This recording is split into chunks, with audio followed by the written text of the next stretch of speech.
Esto es Quien Resulte Responsable, un programa de información y denuncia para una sociedad que dice, ya basta de impunidad, corrupción y falta de respuesta. Federico Mayorga y un grupo de profesionales de la comunicación presentan temas de actualidad, análisis y entrevistas a personajes de la vida pública. Quien resulte responsable. Periodismo de investigación, crítica y denuncia. Amigos, gracias por estar con nosotros. Tengan ustedes muy buenas noches en este su programa, Quien Resulte Responsable. Agradecerles a todos el que nos permitan entrar a sus hogares. Y Carlitos Félix, con el gusto de saludarte, buenas noches. Federico Mayorga, muy buenas noches a ti y a todo México desde Cuernavaca. Hoy que es el Día Internacional del Artesano, Día de San José, se festeja a los carpinteros también y a todos los hombres y mujeres que hacen maravillas con las manos y con los materiales. En cada rincón de México hay alguien que transforma lo más simple en verdaderas obras de arte. Muchos saludos y felicidades. Bueno, pues tenemos varias cosas interesantes.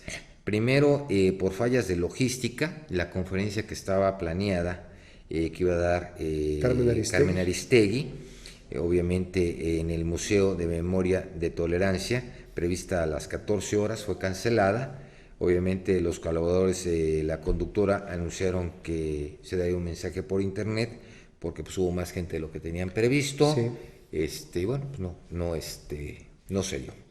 No se dio. La razón aparentemente es porque había una cantidad superior a la capacidad física de este Museo de Memoria y Tolerancia que se encuentra en la Ciudad de México, a un ladito de la Secretaría de Relaciones Exteriores, ahí casi enfrente del Palacio de Bellas Artes. No se dijo qué se iba a tocar en la rueda de prensa. Nada más se avisó por parte de Salvador Camarena, el jefe de información de Carmen Aristegui, que los directivos les pidieron que no se hiciera, no por otra razón más que porque había desbordado demasiada gente y no era seguro tener tantas personas. Bueno, esa es lo que dice. Esa, ¿no? Es otra, ¿no? Eso es lo que dice. También otra información interesante, la organización Alto al Secuestro, presidida por Isabel Miranda de Gualas, repudió la liberación de Alfonso Martín del Campo Dot, quien pasó casi 23 años en prisión tras confesar bajo tortura el asesinato de su hermana y su cuñado. Pero sin embargo, esa niña hoy con 26, 27 años. Tenía 4 años en aquel entonces, ya 27. Pero sí se percató perfectamente de los hechos, que la declaración fue en el 2003 cuando la presentaron ellos a declarar, pero ella hace el señalamiento directo. Yo creo que es algo que como niño, como adulto, jamás olvidarías, ¿no?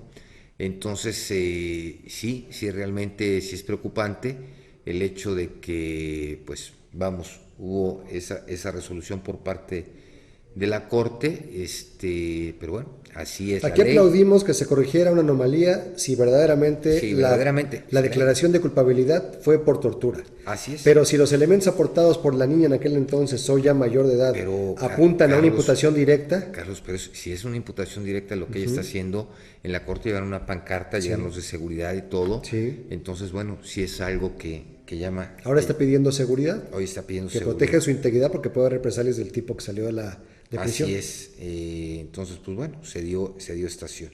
Fíjate que también quisiera comentar, mucha gente pues ha oído hablar de Javier Sicilia. Sin duda, ¿sí? Sin duda.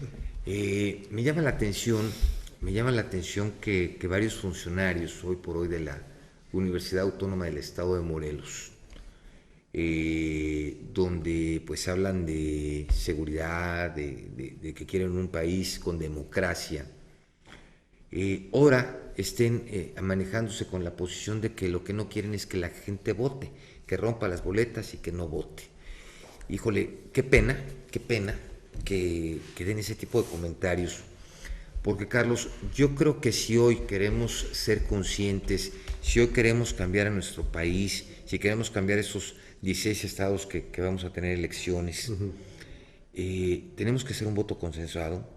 No podemos dejar de ir a votar, porque el dejar de votar, lamentablemente, es dejarle a cada una de las estructuras de los estados el voto duro para que puedan, obviamente, obtener lo que y continuar con lo mismo. Sí, lamentablemente, ¿no? Entonces, si hablamos de que buscamos un país en democracia, sí, probablemente no estemos a gusto, probablemente no sea la manera de agarrar, ir y votar y aplaudirlos, pero tenemos ese deber, no nos podemos quejar. Es que, ¿por qué llegó él? Y yo pregunto, ¿votaste? No, pues es que, entonces, ¿de qué nos quejamos? Entonces yo creo que sí tenemos que hacer conciencia, votar, sí votar, digo, tenemos que buscar la manera de sí, si es necesario castigar a todos esos políticos, a todos esos chapulines, votando por otras opciones, que también es válido, pero no podemos hacer caso al decir no votamos y tachamos y anulamos el voto, porque, repito, es dejarle a las estructuras del poder, obviamente, ese beneficio, ¿no? Es muy preocupante que la cabeza de una institución como una universidad pública, la de Morelos, sí, claro, haga este tipo de llamados. Pero quiero decirles que llevo 3 semanas buscando al señor rector. Mañana, tarde y noche, su secretario particular, su jefe de ayudantes, su coordinador de asesores, su área de prensa. Él me contestó la llamada una vez, se excusó porque estaba entrando a una reunión en la Ciudad de México de Anuyes. Simplemente hablar, tomar la llamada, decir de qué trata esa entrevista, de su opinión, más allá del tema o no de Sedesol y la acusada contra el hombre, la postura sobre el tema del boicot, porque es un boicot. Es un boicot, pero mira, tanto que Javier Sicilia, la Caminata por la Paz, sí, todo ese tipo de cosas, las instituciones, pues obviamente se van creando con democracia, ¿correcto? Sí. Y el hecho de que nosotros, pues sí, ya no hay credibilidad probablemente en muchos de los políticos. Oye, el rector, fue electo en el Consejo Universitario a través de la votación de los consejeros. ¿Qué te parece que llegue alguien y diga, no voten consejeros, que se vaya por la libre en automático a la universidad, no voten, porque no vale la pena votar? Pero vamos, sí me llama la atención, porque no es correcto que se hagan ese tipo de comentarios, y menos de este tipo de gente que habla, yo me acuerdo de las reuniones que se dieron en México, sí, con Felipe Calderón en su momento, sí, la cumbre, el Castillo de Chapultepec, ¿no? Así es, y luego hacer todos los recorridos que se hicieron por diferentes partes de la República, sí, decir, hay que anular nuestro voto. ¿La propuesta es reventar el sistema? Y no votar. No, pero entonces no nos quejemos el día de mañana si no somos un país que tenga leyes, un Estado de Derecho. Un Estado de Derecho, porque al final de cuentas, si usted se está quejando de los sistemas que tenemos hoy en día, pues señor, pues yo creo que la forma de cambiarlos es votando, porque si nos quedamos igual, lamentablemente, pues no podemos reclamar. Entonces, decía Winston Churchill, la democracia no es la mejor forma de gobierno, pero es la única, es la que funciona. Por eso, pero Carlos, no podemos quedarnos callados. No podemos hacer. Y no podemos agarrar y digo, qué pena que se utilicen este tipo de situaciones lamentables que le sucedieron. Claro. Se buscó una situación para mejorar el país, qué bueno, la seguridad, sí, de acuerdo, pero un país se tiene que construir a base de leyes. Instituciones sólidas.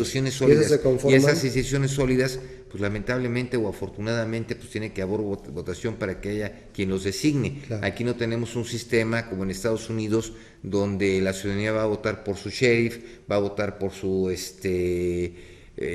tesorero, por su procurador, va a votar por su fiscal, vamos, o el mayor, en este caso el alcalde, sí, allá se vota por ellos, aquí no.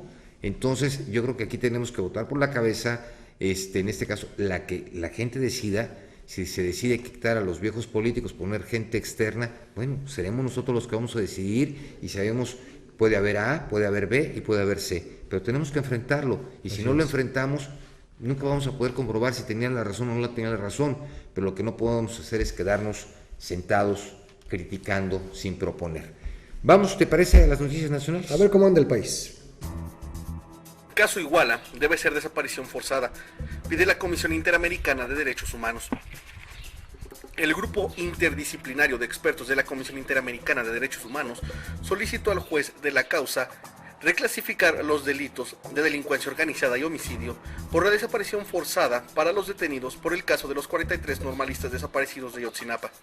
En conferencia de prensa, el grupo de expertos indicó que en ningún momento ha encontrado que la Procuraduría General de la República, PGR, haya intentado detener las investigaciones de la desaparición de los normalistas ocurrida los días 26 y 27 de septiembre del año pasado. En ese sentido, se enfatizó que el grupo interdisciplinario ha visto que existen los elementos suficientes que estructuran el delito de desaparición forzada. Costo de casa de Videgaray genera dudas al The Wall Street Journal. Una transacción por la cual el secretario de Hacienda de México adquirió una casa a un empresario beneficiado con contratos del gobierno se habría realizado sin ganancias para el vendedor, según un artículo del periódico estadounidense The Wall Street Journal. El periódico dijo que una revisión de los registros públicos de la propiedad mostraron que el contratista Juan Armando Hinojosa le vendió al secretario de Hacienda Luis Videgaray en octubre del 2012 al mismo precio al que la compró una firma inmobiliaria 10 meses antes. Sin embargo, el mismo titular de Hacienda explicó que el rotativo estadounidense hizo su estimación en pesos mexicanos sin tomar en cuenta que ese tipo de bienes se cotizan en dólares, particularmente en el club del golf de Manialco, donde se asienta su propiedad. Hinojosa quedó en medio de un escándalo en noviembre del 2014, cuando se reveló que la esposa del presidente Enrique Peña Nieto le había comprado también los derechos de una millonaria propiedad. Turnan ley de transparencia a Comisión de San Lázaro. El presidente de la mesa directiva de la Cámara de Diputados, Julio César Moreno Rivera, turnó a las comisiones de Gobernación y Transparencia y Anticorrupción la minuta de la Ley General de Transparencia y de Información Pública que reglamenta lo establecido en el artículo 6 de la Constitución. El Pleno del Senado de la República aprobó ayer la reforma que obliga a transparentar y a permitir el acceso a su información a los poderes ejecutivo, legislativo y judicial, a los órganos autónomos, a los partidos políticos, a los de fideicomisos y a los fondos públicos. Amigos, gracias por continuar con nosotros. Bueno, qué lástima que el señor secretario de Hacienda, Luis Videgaray, hoy se le trató de cuestionar y evadió las preguntas de lo de su casa. Yo pregunto, si las cosas son transparentes, pues tienen que ser transparentes. Por supuesto. Sí, y otra de las situaciones también lamentables, Carlos, de las que tenemos que enterarnos, es de desvíos de funcionarios del Instituto Politécnico Nacional. Sí, lamentablemente por ahí hubo compras por más de 100 millones de pesos y bueno, pues ya renunciaron el día de hoy esos funcionarios. Entonces ojalá la autoridad los investigue, porque yo creo que volvemos a lo mismo.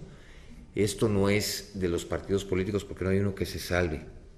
Todos están embarrados con lo mismo, Carlos. Y lamentablemente el manchar la imagen de una institución que, por cierto, hoy se conmemora, te voy a decir, hoy en 1959 se inauguran las instalaciones del Politécnico Nacional en Zacatenco, en la Ciudad de México. O sea, en el aniversario del Poli, sí, brinca el cochambre. Fíjate que la Comisión de Comunicación Social del Politécnico informó y solicitó la renuncia de Mata Campanato, quien coordinó todos los procesos de compra de bienes a través de 2 adjudicaciones directas al Superiste. Entonces, al realizar el pleno estudiantil del año pasado, obviamente había paro, pero pues aquí se hablan de desviar más de 170 millones de pesos para la compra de bienes inmobiliarios para funcionarios del Instituto Politécnico Nacional.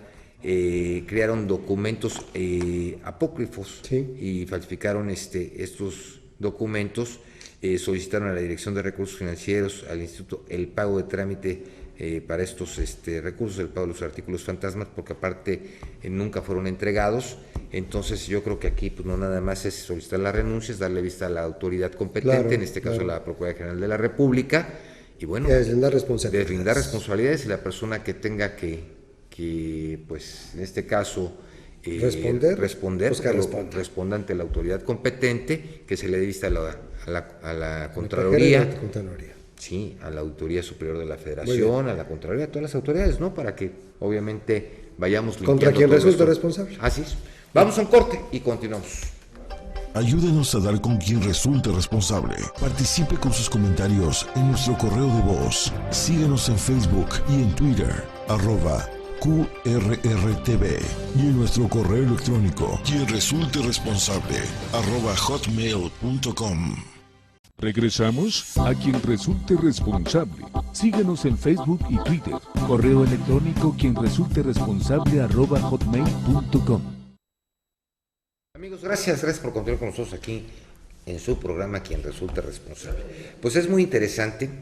Nuestro corresponsal del Estado de México hizo un trabajo muy interesante que queremos, pues obviamente, que nos comente José Antonio Platícanos sobre lo que nos cuesta la democracia.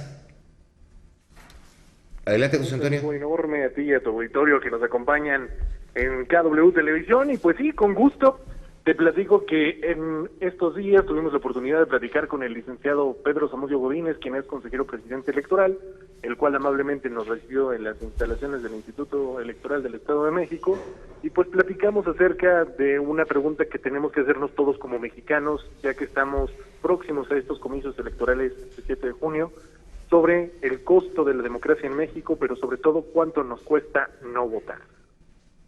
Sí, no, es algo muy, muy interesante, José Antonio Moreno, porque nosotros lo hemos comentado, Carlos y tu servidor, que qué triste, ¿no?, que la democracia nos esté costando tanto, y aparte de todo, que los políticos lleguen nada más a servirse en lugar de servir, que es todavía lo más triste de esto. Exactamente. El presente trabajo, se realiza bajo, como lo hemos venido trabajando en todos los programas anteriores, hacer conciencia a la población sobre el ejercicio que tenemos como ciudadanos, ya que exigimos demasiados derechos, pero ¿cuál es la obligación en construir juntos ese camino que nos lleva a la democracia? Así es. Si bien es cierto que la imagen pública de los políticos ha ido muy a la baja por casos recientes de corrupción y todo lo que se ha venido manejando en esta esfera pública y política, también debemos de ser conciencias que para que uno pueda cambiar su casa tiene que dar vueltas 2 veces en su corazón. Si nosotros queremos hacer de este país un país de buenos ciudadanos, un país que tienda al cambio, que tienda al desarrollo personal, lo primero que tenemos que vigilar, y sobre todo los jóvenes, es hacer el ejercicio del voto que tanto nos ha costado. Así es, ¿no? Y qué lamentable, lo estábamos comentando al inicio del programa, ¿no? ¿Cómo es posible que un rector, por ejemplo, el doctor Vera, rector de la Universidad Autónoma del Estado de Morelos, diga no voten? El señor Javier Sicilia, que tanto habla de la seguridad y todo, dice que hay que ir a agarrar y destruir las boletas o cruzarlas y anular los votos, porque entonces, pues, ¿cómo vamos a exigir si nosotros no somos parte de un sistema? Nosotros como parte de un sistema, como ciudadanos, tenemos la obligación de ir a votar para poder exigir nuestros derechos, porque si no, nada más se trata de criticar. Yo creo que no es lo correcto. Claro. Exactamente. Yo apelo más hacia la revolución de las ideas, ya que hay jóvenes rebeldes sin causa, pero hay más causas sin jóvenes rebeldes. Así es ahí donde tenemos que actuar precisamente como sociedad. Así es. ¿Tenemos listo el material para conocer cuánto nos cuesta la democracia? Adelante. Adelante. ¿Cuáles son las funciones principales que realizan como instituto? En general somos el órgano que en el Estado de México se encarga de que los ciudadanos tengan los elementos necesarios para el ejercicio de sus derechos político-electorales, así lo podría sintetizar. ¿Cuál es la función de un consejero electoral? Yo la centraría, la función de consejero electoral es asegurarse de que en el ejercicio de las funciones del instituto electoral en el que está participando, estas se den en el marco y en el marco de la ley y en apego a los principios de la función electoral. ¿Cuántos consejeros conforman el instituto? El Instituto Electoral del Estado de México cuenta ahora con 7 consejeros, 6 consejeros electorales y su servidor, el consejero presidente. ¿Cuántos de ellos son mujeres? 3. ¿De qué manera se eligen a los consejeros electorales? A partir de la reforma electoral 2013-2014, la designación de los consejeros electorales de los órganos públicos locales electorales, como en este caso del Instituto Electoral del Estado de México, es una atribución del Consejo General del Instituto Nacional Electoral. Nosotros, quienes actualmente integramos el Consejo Electoral, fuimos designados el pasado 30 de septiembre de 2014, después de habernos inscrito y participado en un procedimiento abierto y público. En el Estado de México participaron casi 400 personas. ¿Cuánto es el monto destinado para este año que garantiza al instituto el desarrollo de sus funciones? En este año, en el año 2015, el instituto recibió un presupuesto de se le aprobó un presupuesto de 1.995 millones de pesos en números redondos. ¿Cuánto cuesta votar en México? Esa es una pregunta muy interesante. Habría que calcular, creo yo, además, cuánto cuesta no votar.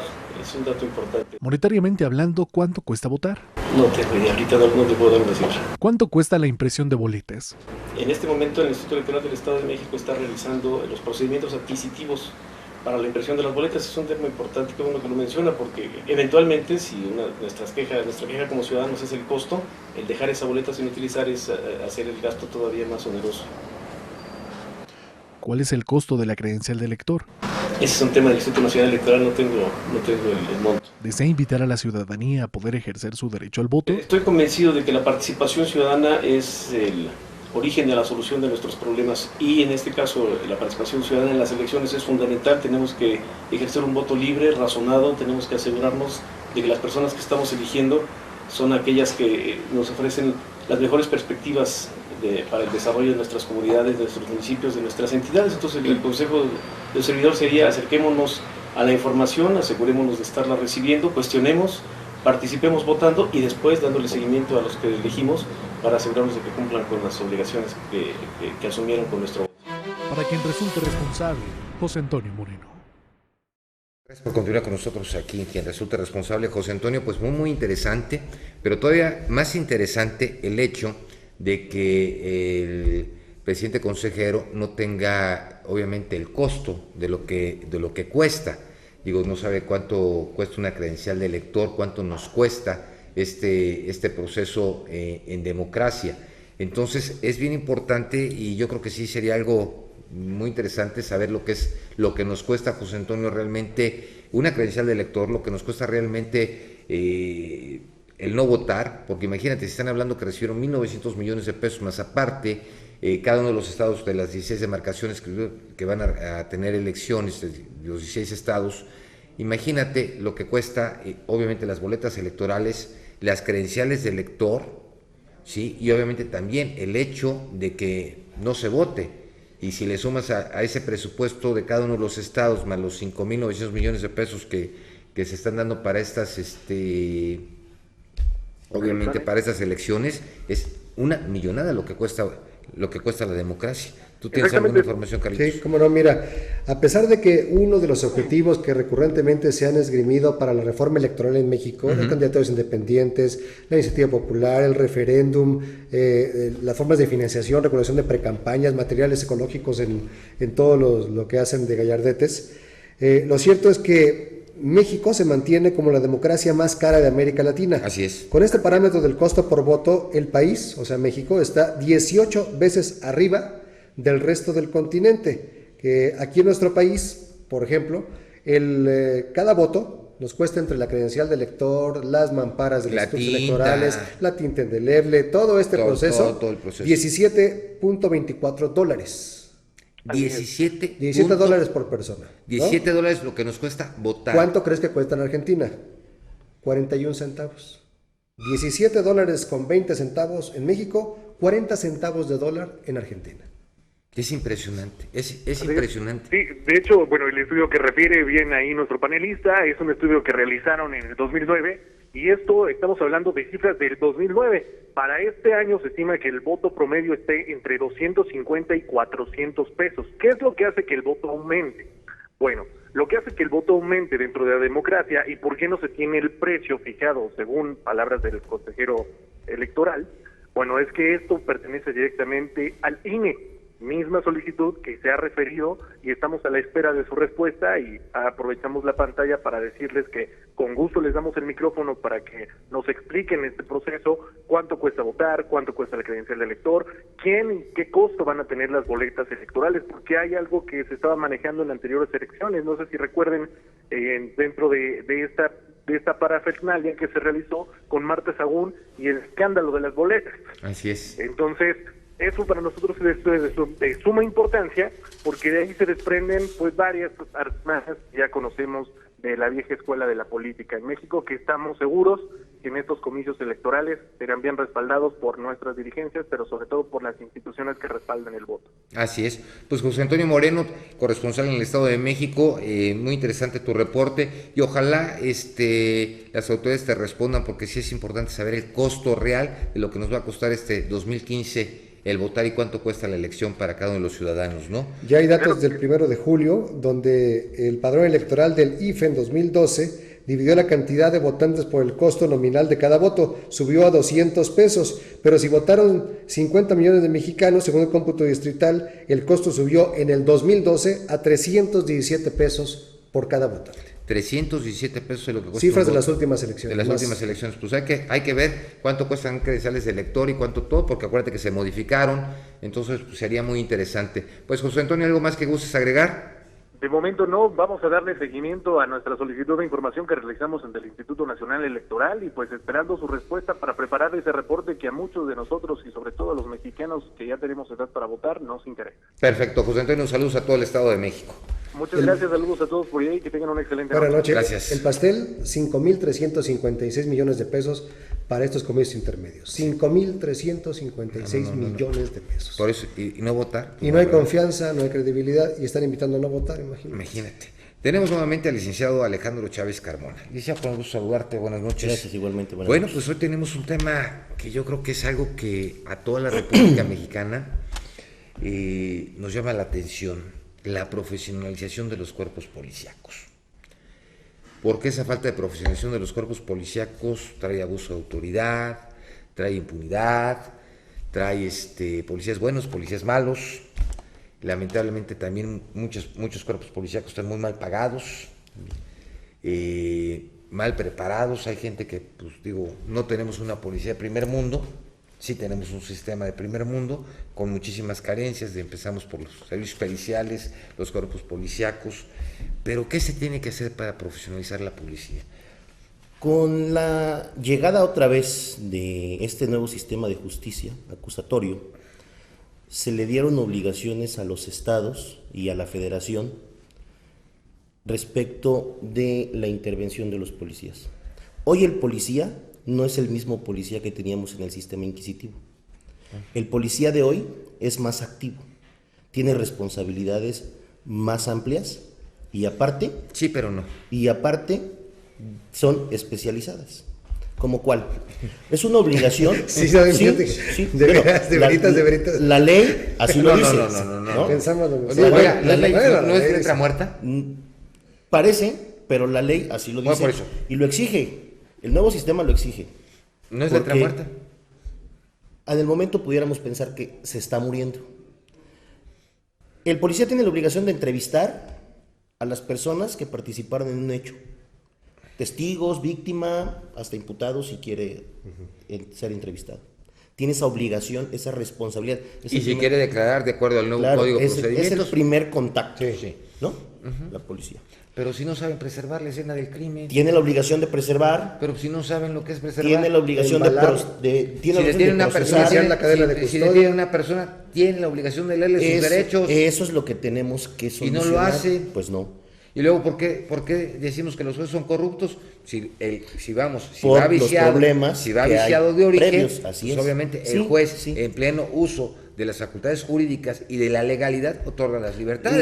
La obligación de la Federación en el nuevo código, en el Código Nacional, que estamos estrenando en Morelos, este Código Nacional, en el artículo 10 es transitorio, dice claramente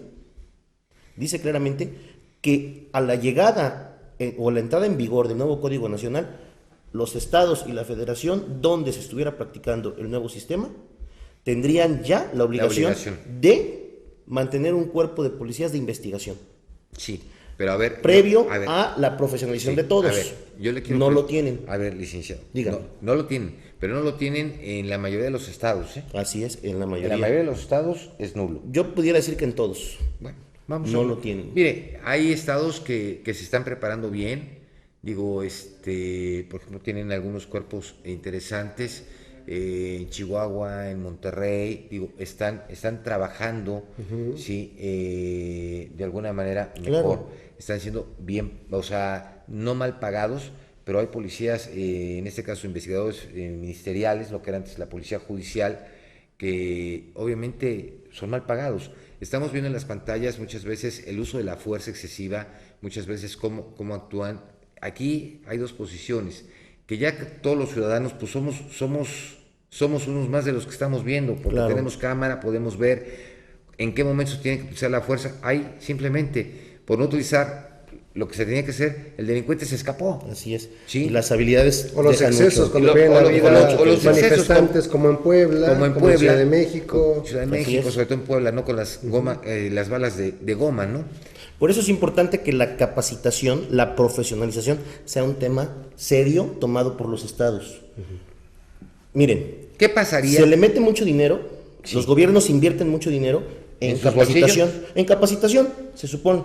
Contratan empresas particulares, se supone. capacitan personas, pero la capacitación es poco seria. Por eso, a ver. Y eso... Licenciado, vamos a ser realistas. ¿Cuántos años tardó usted en una facultad para titularse usted como licenciado en Derecho? Son 5 años de carrera. 5 años, ok. Usted ha ido aprendiendo en la calle. Claro. ¿Sí? Ha ido aprendiendo, porque una cosa es lo que ve en las aulas y otra cosa es la práctica. Claro, definitivamente. ¿Cierto? Cierto. Okay. No podemos profesionalizar a un policía en un instituto radiopatrulla en 3 meses. No, claro que no.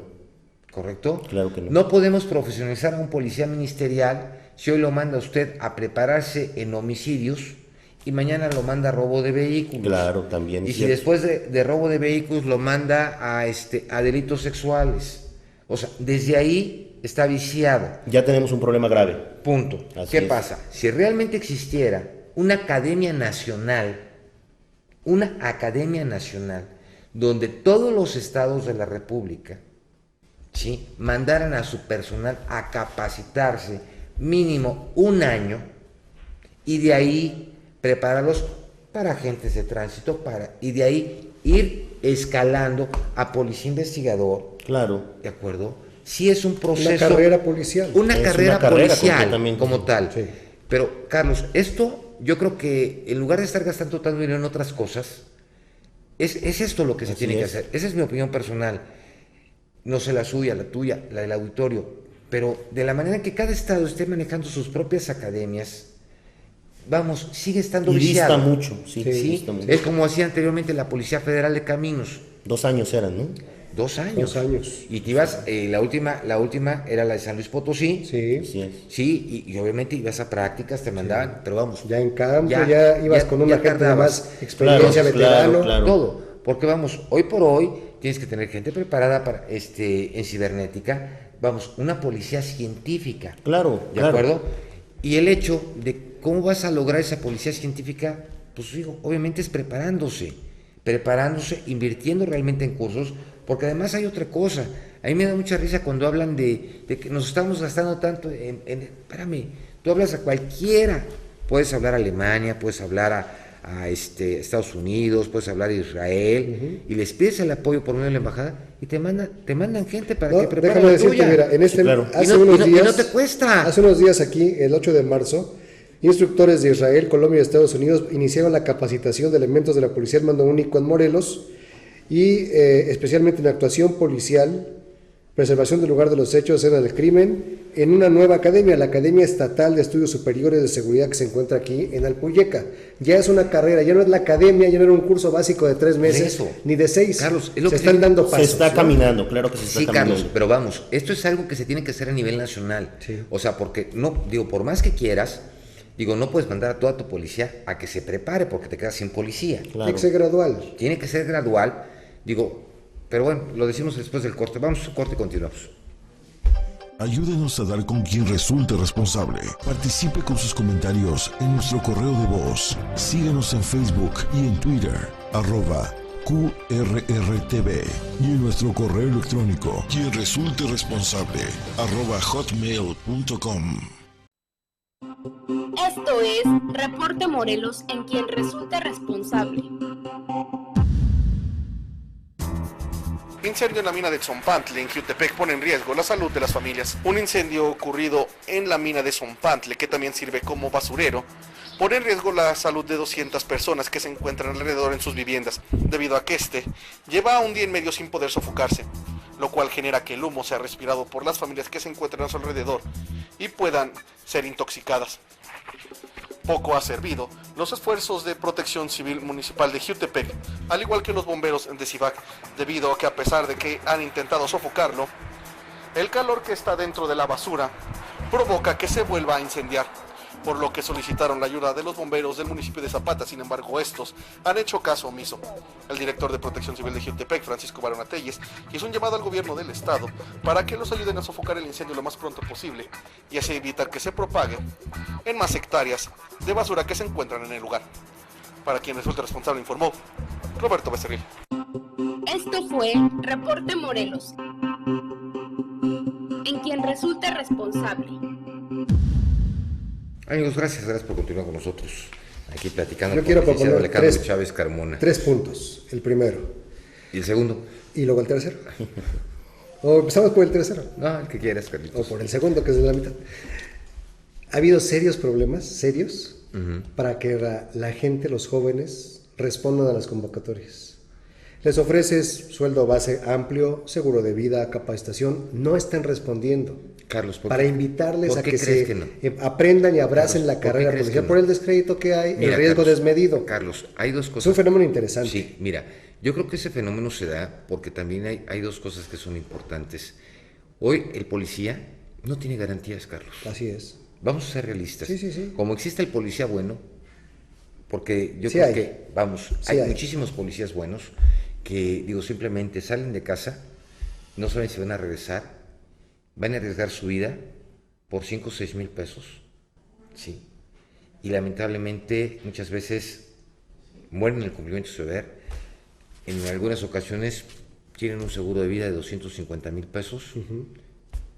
Y hasta ahí. La Si gente, tenía hijos, no hay motivación, con 250,000 no hay pesos, garantías. con 250,000 pesos, sus hijos no van a tener una carrera. Entonces, primer fenómeno, no responden a la convocatoria. Claro, no le entran. Por eso. No es pero, atractivo. No es atractivo, Carlos, aunque ¿cómo tengan va a la ser atractivo? vocación. A ver, Carlos, ¿qué pasaría? Vamos a ser realistas. Yo creo que se tiene que pensar en dos cosas. Si queremos cambiar los cuerpos policíacos, primero tiene que haber una infraestructura en el cual haya créditos para los policías para vivienda. Sí. De que se hagan, por ejemplo, simplemente Y reciban una beca mientras estudian, para que la familia tenga de qué vivir, ¿no? Con Fobiste, con Infonavit, de viviendas para que puedan adquirir una vivienda, que puedan adquirir un vehículo. Digo, en algunos estados lo pueden ser, pero en otros, tú dices, vas a un banco normal, eres policía, no te dan el crédito, no les dan el crédito. ¿Qué pasa si tú mueres en cumplimiento de tu deber? Con 250,000 pesos, si bien te pagan ese seguro, no sacas a la familia adelante. ¿Qué pasa si a los elementos agarran, se les da un seguro, se les dan becas a sus hijos en caso de fallecimiento? Te voy a decir una cosa, también tienes que agarrar y también tienes, que agarrar y de alguna manera, darles ese apoyo para que ellos tengan esa necesidad de cuidar su chamba, de evitar que se vayan bien por otro pagados, lado. que estén no motivados, la corrupción, ¿no? ¿no? Que estén motivados. Hay que motivarlos. Hay que acompañar la profesionalización. Con la motivación. Debe de ser acompañada de un mejor trato laboral a los policías. También. Pero si nos concentramos en lo que es la profesionalización, todavía los policías nos están quedando a deber, las autoridades nos están quedando a deber. Sí. El policía actualmente no cumple con los requisitos legales del nuevo sistema de justicia. Totalmente. No lo cumple. Necesita el gobierno invertir de manera seria y además exigirles un mínimo de calificación, porque les dan cursos, pero no los examinan. Alejandro, ¿pero de qué te sirve? A ver, vamos a ser realistas. Hay carencia de policías. Claro, con 6,000 pesos es imposible. Mira, lo hemos visto en policías a nivel mundial y apenas acabamos de sacar una nota donde el director del servicio secreto, el que se encarga de la Casa Blanca, la mayoría de las personas que custodian la Casa Blanca, de los escoltas, en este caso, abusan del alcohol, ¿sí? El estrés en el que viven diario. Hay ciertos departamentos que si tú estás involucrado en un enfrentamiento, ¿sí?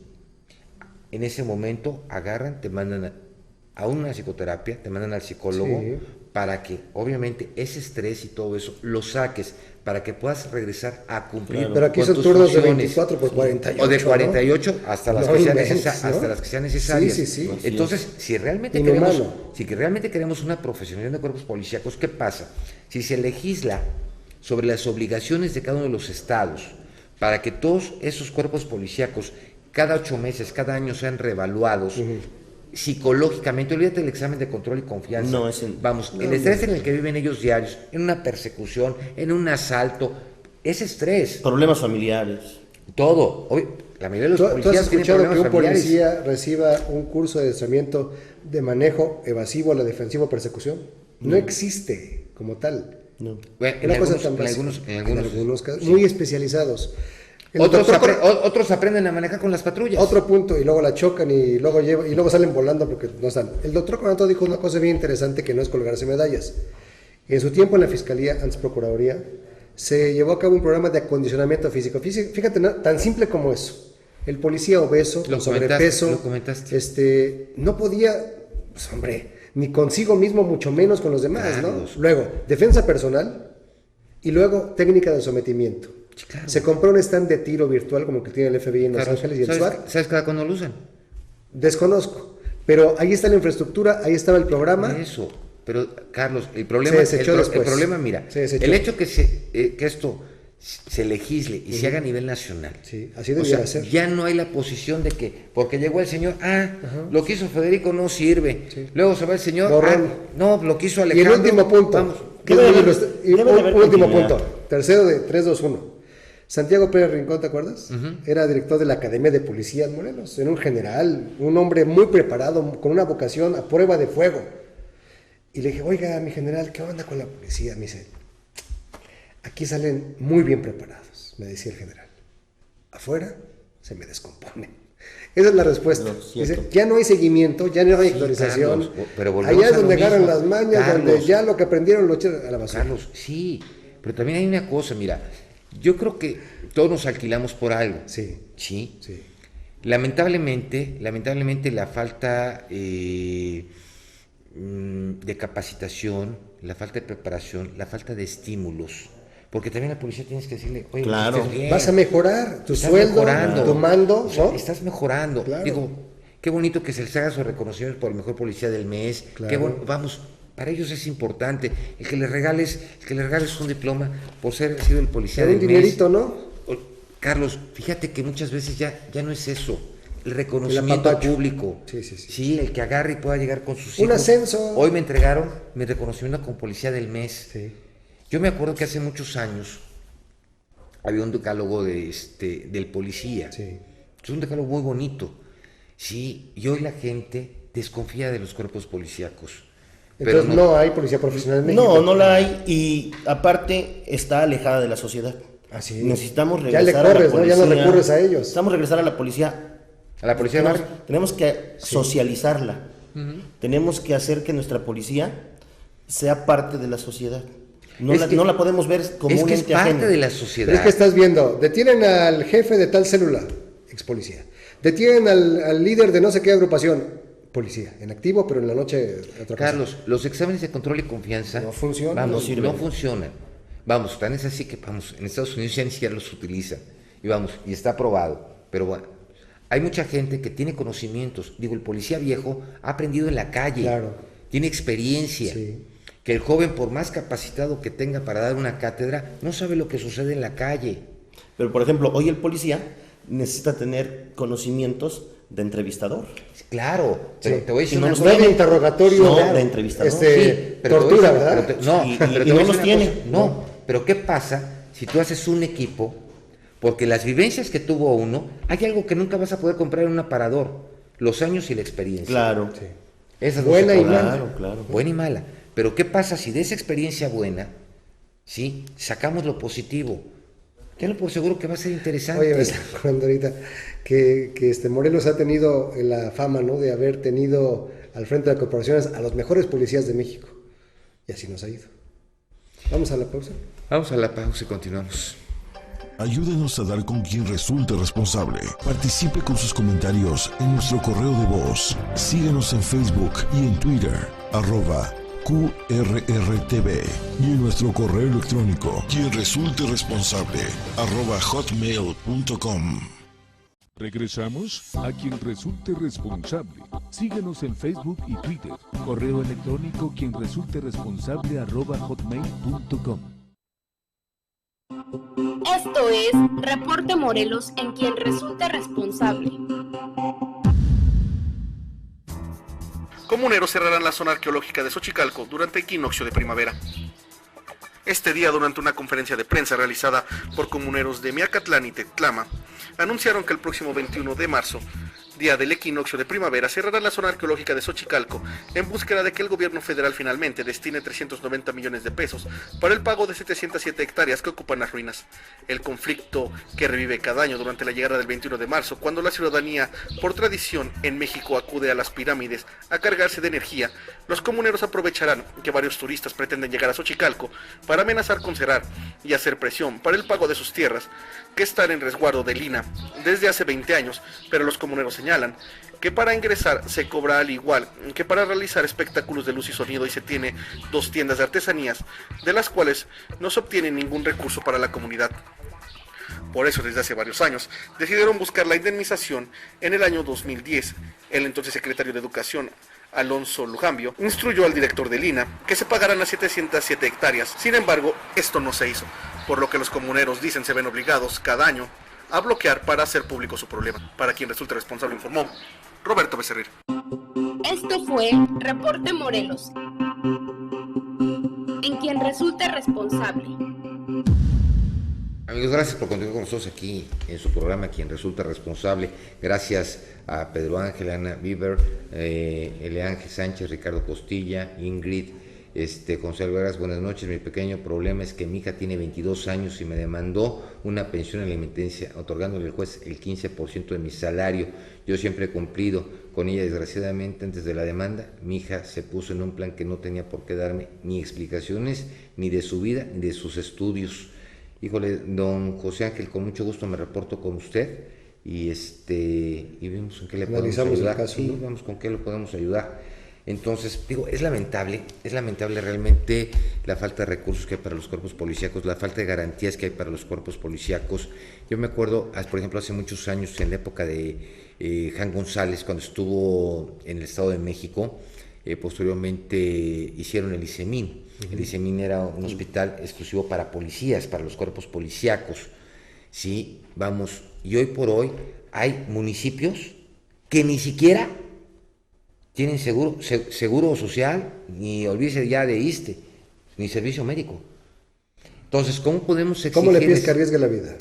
Claro. Y la arriesgan, Carlos. Sí. Digo, hay los buenos y los malos, como los ciudadanos, sabemos buenos y hay malos.